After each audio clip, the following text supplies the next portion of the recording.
They're back. Hello, it's the L-L Sports Podcast. Welcome in with Jason Guarente, Jeff Reinhart here, LNP and Lancaster Online.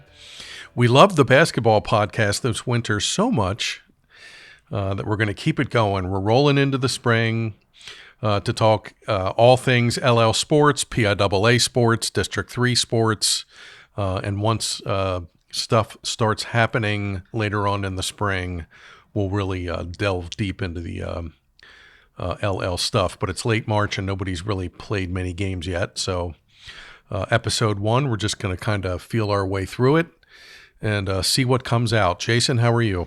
Doing well. Reminded my family that I still exist after basketball season. And now we're back.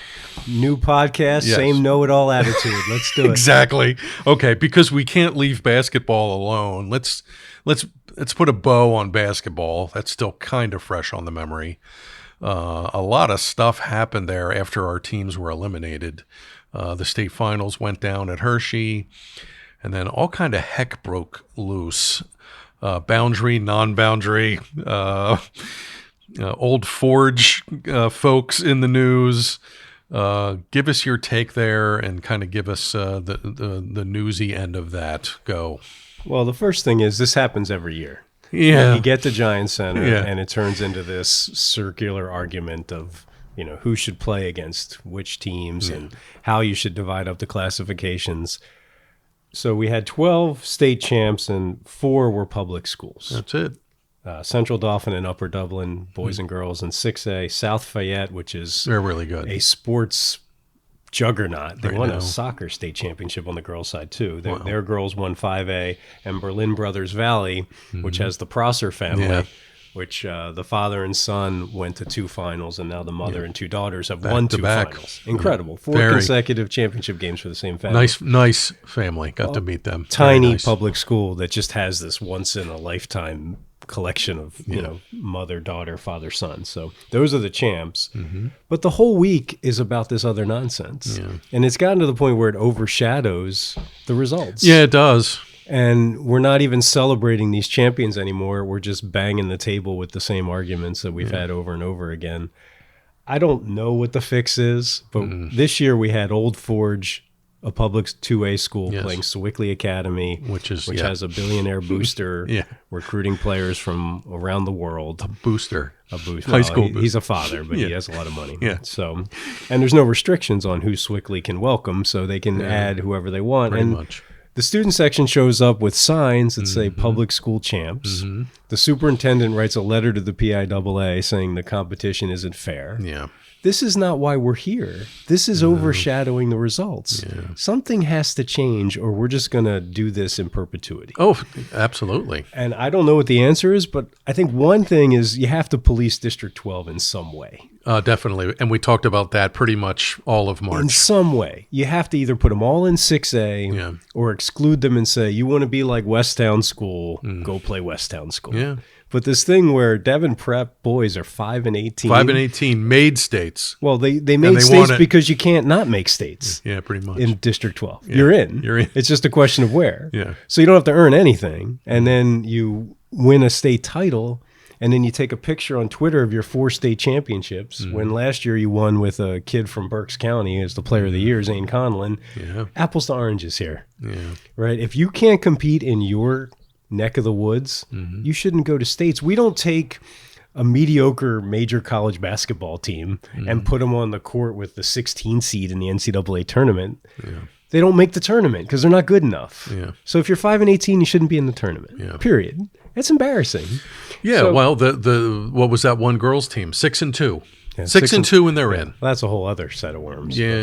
Something has to happen here. And I don't think it's going to. And I just think we're going to go through year and year where every year is not about winning. It's about boundary, non-boundary. And how many people attend the games and how angry people are. And like West York lost by 27 to Bonner Prendy. Sewickley beat Old Forge by 16. I saw Old Forge. They had the kid who broke his leg. Ooh, I saw that. And they played Linville the year before, and they were incredible. They were a great 2A school, but they can't compete with Sewickley, which is now moving up to 4A. Yay. But it's just, that's not compelling sports. I don't want to watch that. No. Does anyone want to watch that? No. I think the one thing, what's the solution? Just play in the class that you are. Can you do that? Put Devon Prep in 6A. Say See how they District do. 12 gets 5 6A teams. Yeah. Here's the best 5. If you're not one of the best 5, you don't play in the tournament.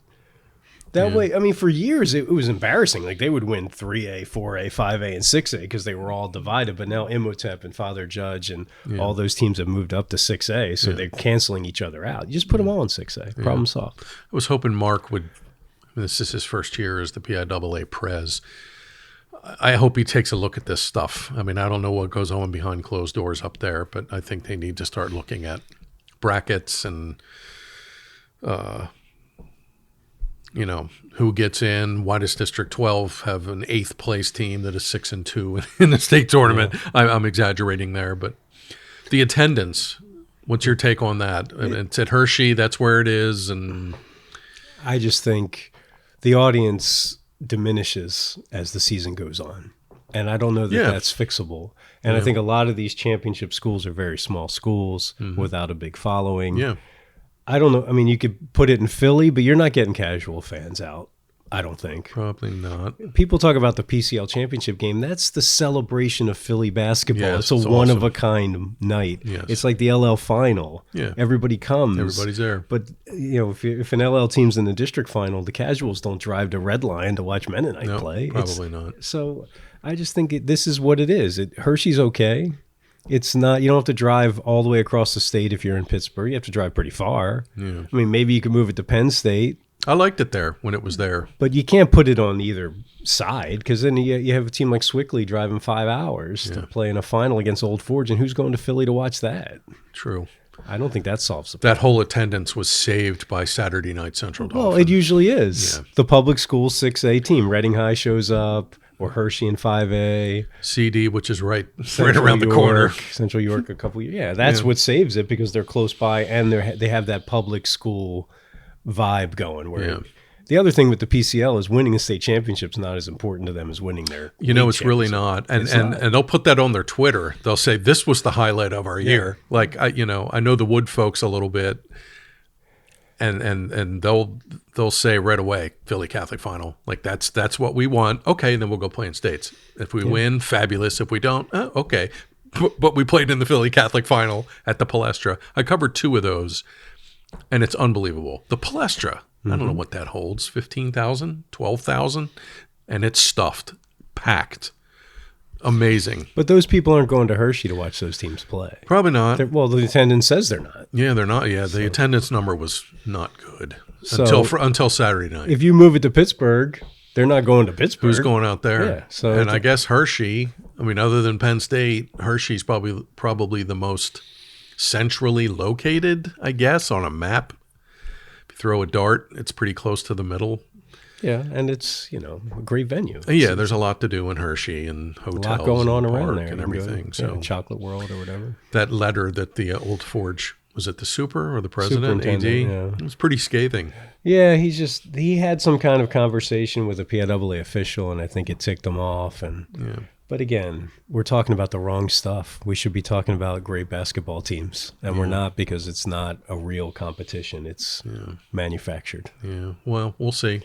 Let Mark get his fingerprints on the job, and we'll see if the steering committees maybe take a look at some of this stuff. But I do not know what the answer is, just like you. No idea. I wish they would just kind of let them play in the class that they're supposed to be in because the 6A programs are not being penalized. They can do pretty much whatever. Also, the 6A classification is so big that Reading High and Warwick are both 6A, and they're not. One of the parents wrote that to me, and it's right. It's 3 times the enrollment difference. Yeah. So some of those 6A schools have no chance even at the public school level. Yeah. Just to put a wrap here on hoops, you saw the boys all-star game? Anybody I did, trying to dunk or reverses? No, it was real basketball. You know what was striking about that? What's that? No one from McCaskey. Ooh. No one from Township. Ooh. No one from Lebanon. No one from Penn Manor. Interesting. It just shows you how young Section 1 was, that the best players were all underclassmen. it's hard. They have trouble getting 20 players because they play 4 or 5-man teams, and kids are doing, spring sports and stuff. But it's just a way to hang out and sort of watch the same old gang get together and play some hoops. A lot of these kids grew up together, so it's the last time they'll be on the same court. It's a nice little farewell. Nice. Girls All-Star Game's coming up, like 3rd week of April, maybe. It's at Mannheim Central, and they're going to copycat what the boys do. Yeah. They're going to play a little round robin and have a championship, and keeps you interested. And I will say, when you get to the final, they're competing. Like they want to win. Nice. They're playing real defense to a degree. And an All-Star game? They're playing relatively good. Like they're not throwing alley-oop dunks from 30 feet away and trying to do things they can't do. Girls All-State, April 7th. I saw the ballot. Yeah. Yeah, we're voting. We're in the middle of the voting process. A lot of names that we have to go through and a lot of bios to read. Incredibly hard to do.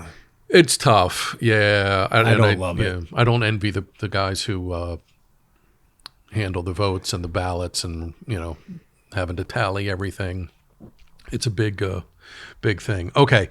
That's enough basketball. We had a great year with hoops. We miss it already, and I'm already looking forward to December. Okay, here's a name. I'm going to throw 2 names at you. Ready? I'm nervous. Kaddel Howard, go.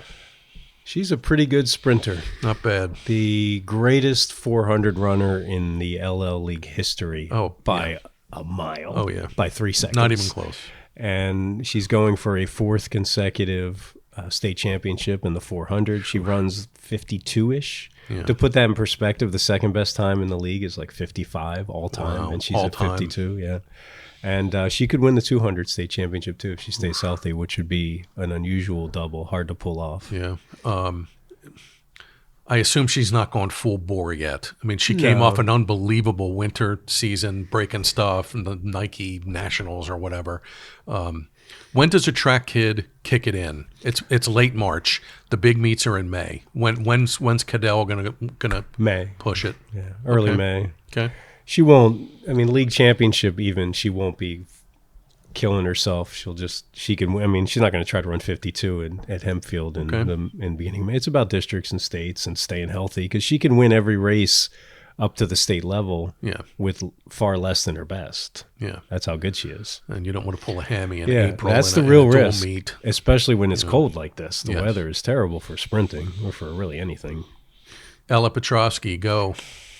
Ella, well, she's the fastest 100-meter runner already. She's a sophomore. Yeah, she was second in the state as a freshman. Yeah. She's under 12 seconds, which has only been done a handful of times. Oof. And if Kaddel wasn't around, she would be by far the most celebrated track athlete we have. No, she won the indoor 660, which is a different kind of sprint. She's a lead. She's all time. She's going to be the best sprinter in the 100 meters to ever come through here. Wow, 15-year-old sophomore doing stuff. Lancaster Country Day, I believe she goes to. She grew up in the Hempfield area, and she competes for McCaskey. Amazing. Kaddel Howard for Cedar Crest, by the way. Yeah, we'll have our eyes on those ladies moving forward. Kailee Detz, go. Softball? Fascinating kid. I got her on camera at Media Day. You did a nice story about her last week. Yeah, she's a pitcher and slugger for Lancaster Catholic, which is hoping to compete in 3A softball. Won Section 4 last season. Yeah. The niece of Charlie Detz, the coach, Columbia family, right? Yes.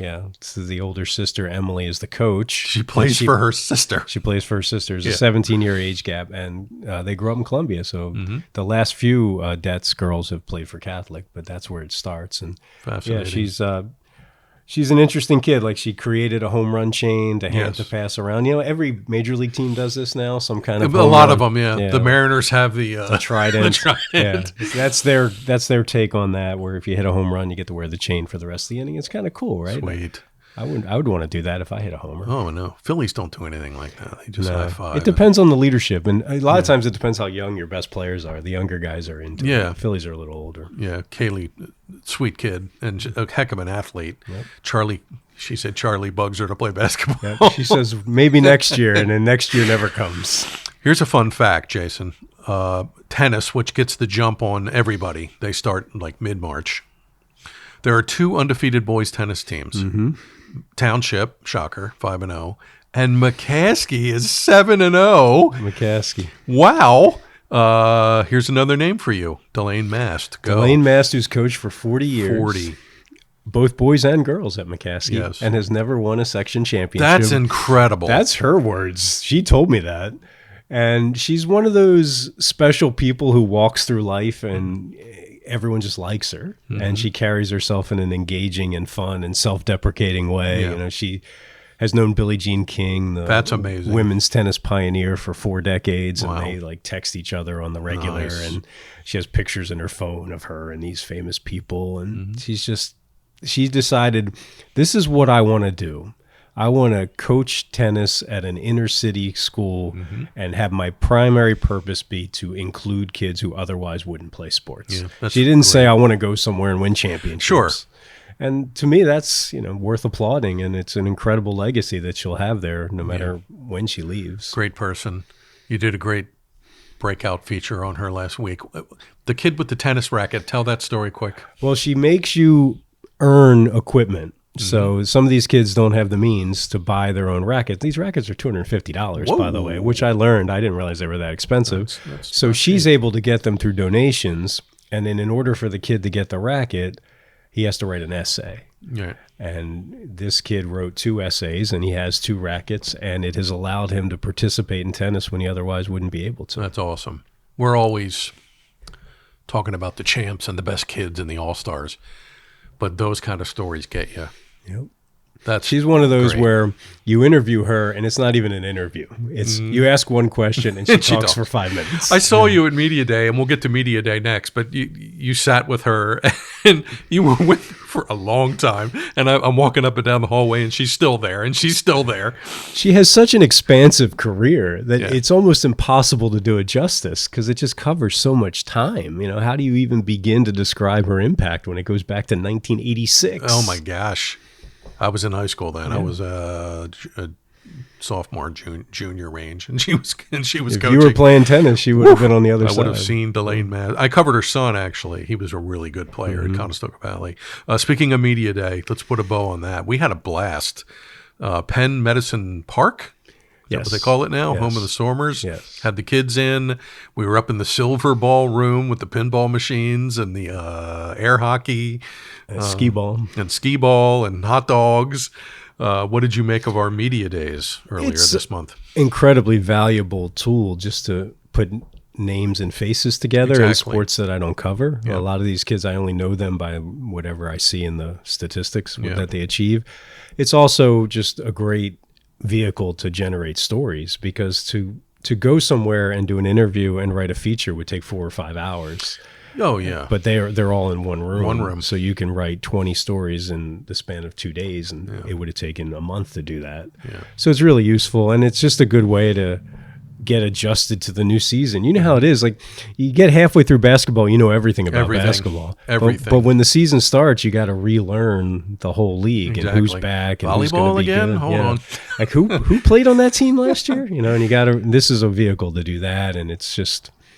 I think it's good for the paper. I think it's good for the kids. They get pictures taken. It's great for Lancaster Online because you got videos galore. Yeah, and you get to hang out and, eat hot dogs. And you're in a minor league baseball ballpark. There's a lot of kids taking pictures with the stadium in the background and things like that. That was really nice.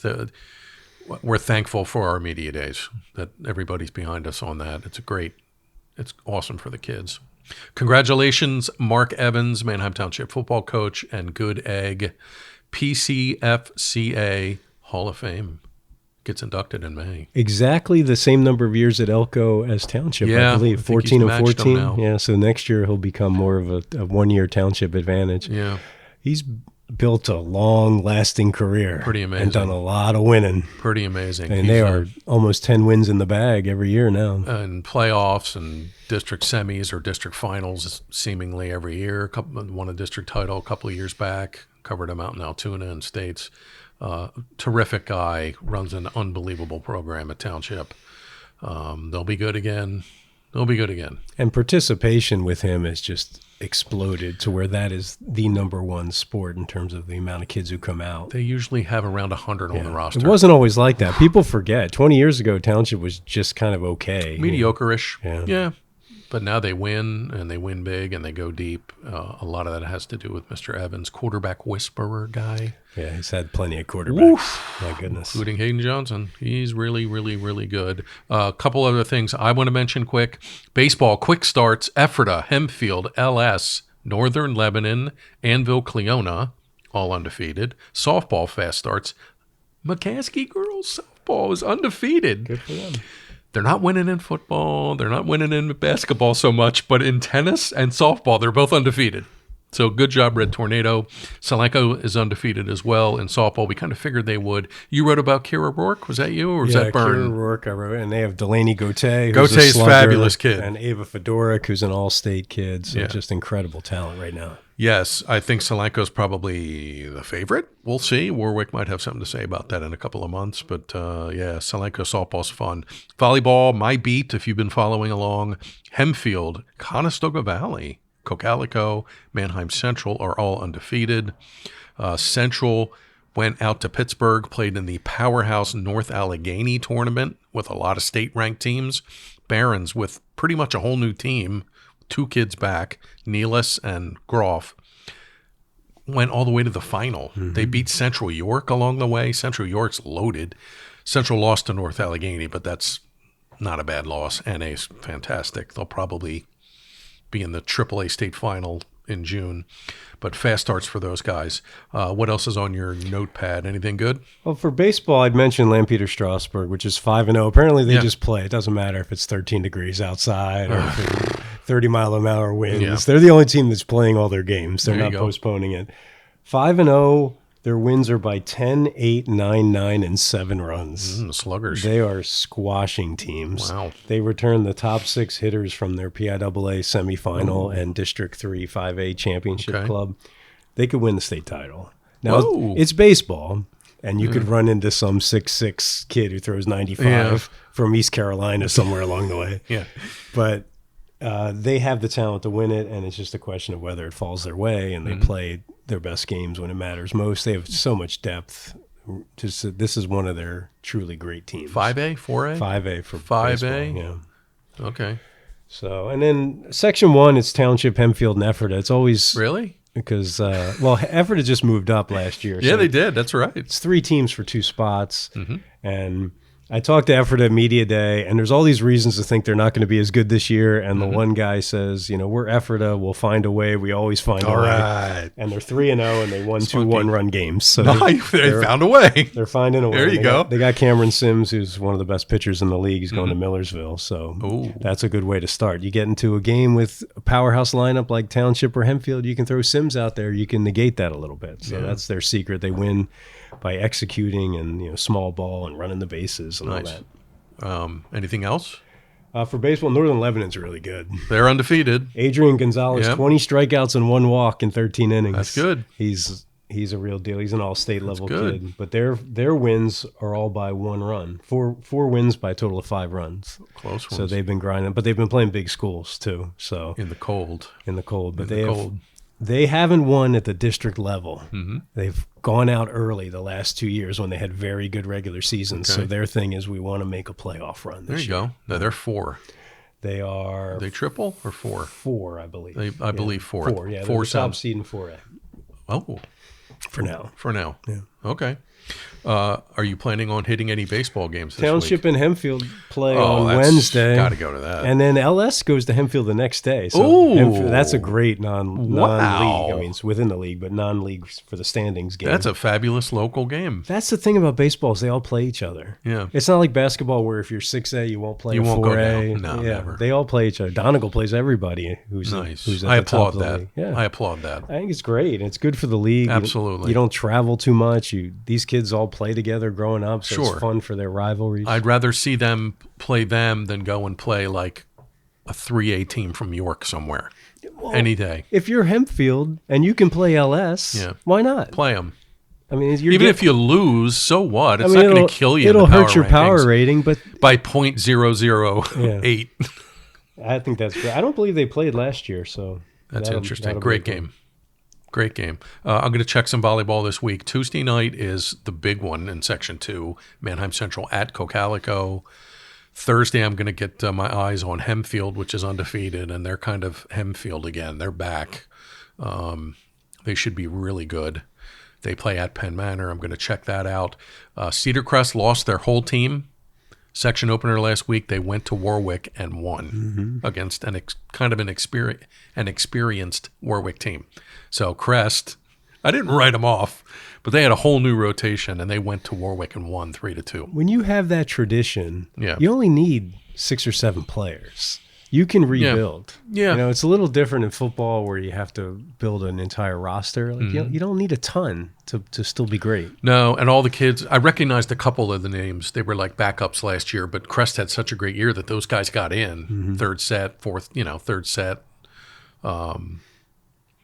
So, yeah, look out for Cedar Crest. I may have underestimated them, but they are a program now. They're really good. So I'll catch you on the volleyball. Jason will be out at baseball. We'll have coverage of everything at Lancaster Online, though. We'll cover plenty of lacrosse, track, which is starting the invitational season. Yeah, there was Tim Cook was the other day. Tim Cook, it's the same schedule every year, but guys are easing into it, girls are easing into it because it's just late March. You don't want to hurt yourself, But Mason Pro-K, I saw 198, 198.4, which Good is for him. Right around 20th all time, a little below that. That's so awesome. 19 kids have thrown 200, and that's He'll with be the 20. old javelin and the new javelin combined. So. 198 in March. Yeah, it's crazy. He's going to hit And 200. it was not a nice day. It was a windy, cold Good on day. that. He's an awesome kid. Played quarterback for Octorara and really can throw the heck out of a javelin. All right, anything else for the good? I think that's it. Okay. Hey, we're just giving this a whirl here with the spring, and we'll be honest with you. There's a lot of spring sports, and it's a lot to talk about and a lot to keep track of, and it's just Jason and I. So we're just trying to keep up. We'll talk about hot topics, who's doing what. We'll try to name drop some kids every week. We wanted to put a capper on basketball because we missed that stuff after our teams were eliminated. So. Thank you for listening to that. Okay, we'll be back next week. Jason, you good? We're good. Okay, thanks for tuning in. It's good to be back. Thanks for tuning in during basketball. We'll do our best here with the spring stuff. Keep tuning in. For Jason Guarente, Jeff Reinhart here. Thank you, Tyler. It's the L-L Sports Podcast, and we will talk to you guys next week.